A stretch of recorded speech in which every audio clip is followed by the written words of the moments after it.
Now, I first heard this tale many years ago, decades and decades ago, in a small town called Ntomikorobugu, which is just outside of the capital city of Bamako in the country of Mali in West Africa. When I first heard this tale, it was told to me by, not kidding, a 5-year-old child. Yeah. Now, here's the thing. I want to share this tale in a way that, well, it will have us, in a very traditional sense, doing this together. Because, well, in Africa, everything is communal. So I'm going to teach you a few words in the language of Bamana that you heard me singing, and then I'm going to want you to sing back. So listen carefully. It sounds like this. It goes, Ye Jalia. Yes, I want you to repeat the words back one more time. Ye Jalia. Alaleka. Jalia da. Okay, now I'm gonna put the words together, and when I put them together, I want you to sing them back, right? Here's what it sounds like when I sing them, when I put them together. Now listen, after me, I'll point to myself and then I'll point to you. Here we go. Ye Jalia.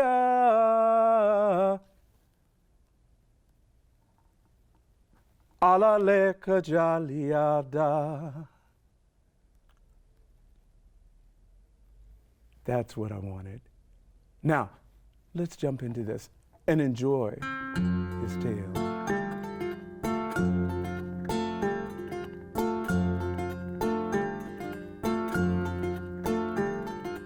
Yate jalia ne yakale di bi jalia te korobom ga jali ke ninke jali ke badi urana ye yo kela ambia sinana ambia sinana ambia sinana kumbemba jali muzanin jale kelu ambia sinana bula bula julula ibola bula kora jaluma ambia sinana kumbemba jali muzanin jale kelu ambia sinana. Okay, after me, that song I taught you, after me. Ye jalia alaleka jalia da. Ye jalia alaleka jalia da. Ambia sinana kumbemba jali muzanin jale kelu ambia sinana.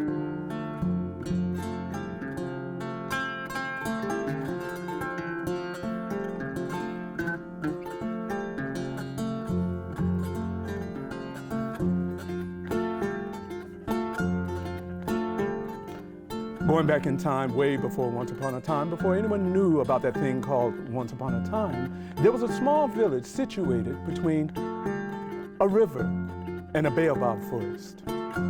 This small village, annually, they would make sacrifices to the great snake, Miniyamba. Now, to call Miniyamba a snake might be a mistake because, well, this snake was the size of a whale, and its body extended for miles and miles. And it lived in the dark baobab forest. And it only came out once a year. When the people would hear the screeching and the screaming of the snake, well, they would take half of their crops, and then they would put them at the edge of the baobab forest. And then this great giant snake, the size of a whale, would come out from the forest, consume the crops, and then recede right back in to the forest. Yeah, Jalia. Alaleka jalia da. This had been going on longer than anyone could remember.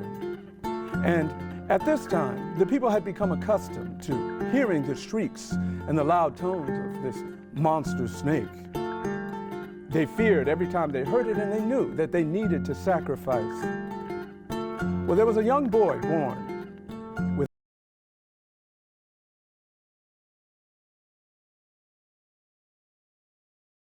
boy, but in the village they didn't know what to do with him. So they put him to work herding the sheep.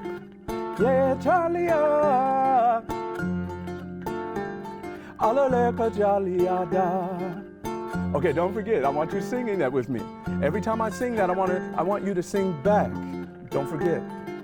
Ambia sinana, humbemba jeli musaninjalekelu, ambia sinana. So Tadang's job, the young boy who could not speak, his job was, well, to go out and to herd the sheep. They gave Tadang a bell in case anything would happen so that he could ring the bell because, well, he couldn't speak. And if he rang the bell, the people in the village, they would come running to see what was wrong. One day, Tadang was tending to the sheep as he had always done when one of them broke loose from the flock and headed straight to the Baobab forest.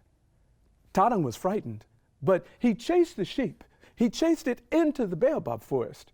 And when he entered this dark Baobab forest, he caught the sheep, and at the moment that he caught the sheep, he looked up, and staring down at him was the giant snake, Miniamba.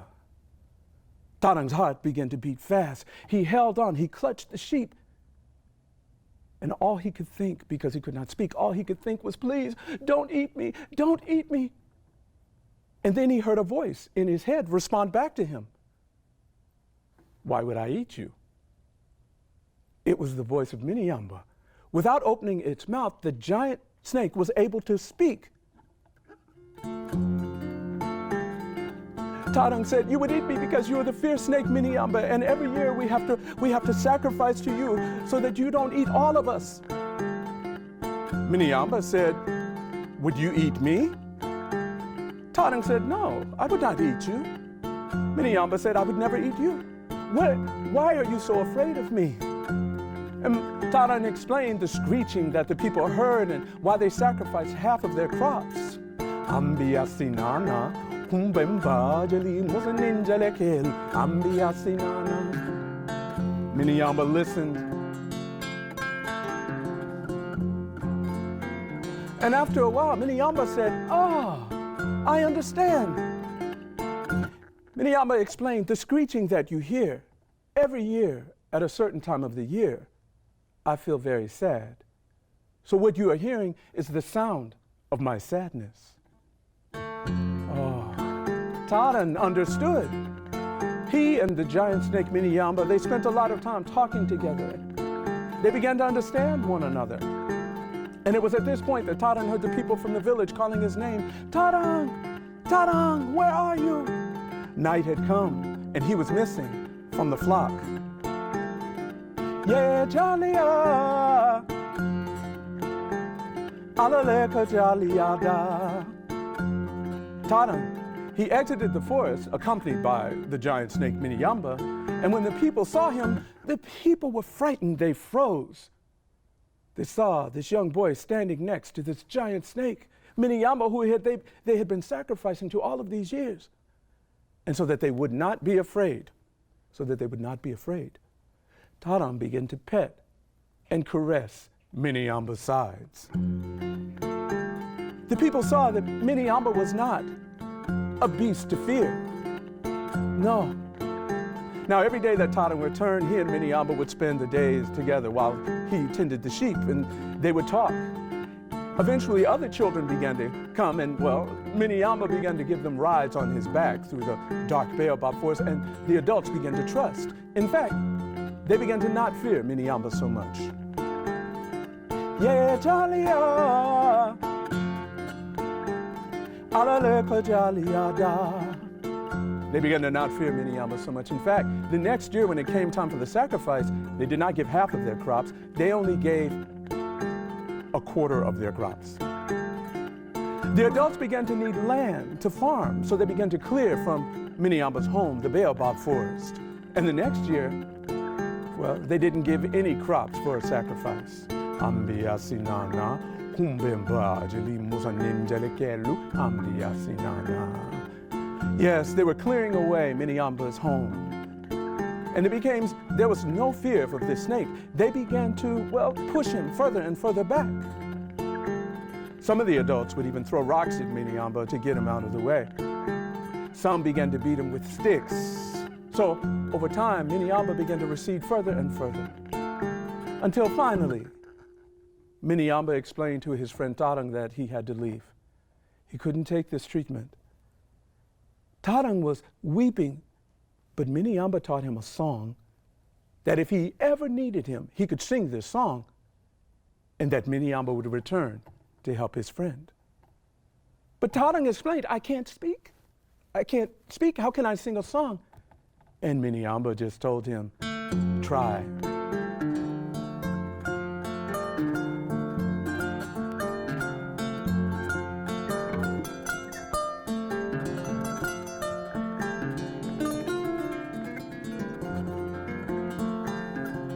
And Miniamba disappeared. Time passed, and young Tarang grew into a strong teenage boy. And one evening, a giant storm swept through the land. The river began to flood. The people had never seen this happen before. Yeah, Jalia, alaleka Jalia. The flood had come up to the ankles of the people, and they were frightened. It made it up to the knees of the people, and they were frightened. They didn't know what to do. They had never encountered a flood before. Tarang ran to the area where the bear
alaleka Jalia.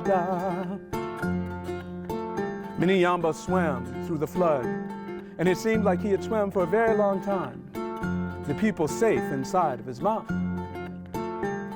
Until he came to a clearing and he opened his mouth, and the people began to walk out into the most fertile green land they had ever seen. On one side there was a river, just as before, and on the other side was a giant baobab forest. When the people exited Miniamba's mouth, he receded back into the forest, just as he used to do in the old land. The people were so happy, they were so overjoyed, they had a new home. They began to plant and work as they had done before. And the land was so fertile, they had no problems. In the first year, they went back to making sacrifices.